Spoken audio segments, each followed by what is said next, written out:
qapımı döyürəm əziz qonağımdır. Qonağa səxavətli görünmək marağımdır. Olmasa da heç kimim Allah dayağımdır.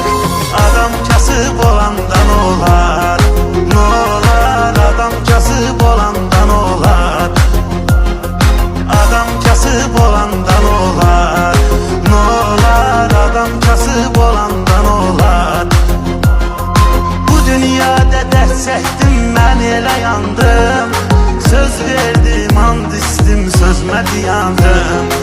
Alnımın teriyle halal ruzi kazandım. Adam kasıb olandan olar, ne olar? Adam kasıb olandan olar.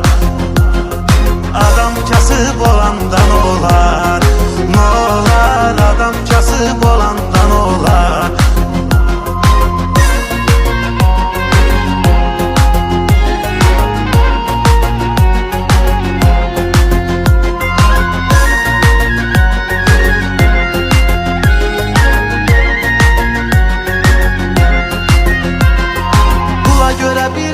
Salam veren dostlarım çok idi, her kəlməmə can deyən dostlarım.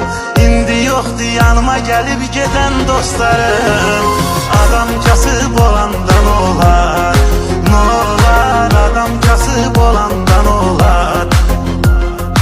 Adam kasıb olandan olar, ne olar? Adam kasıb olandan olar. Elə ki varım dövlətim son həddinə çatdı. Kimsi mənə güldü, kimsə baxdı, söz attı.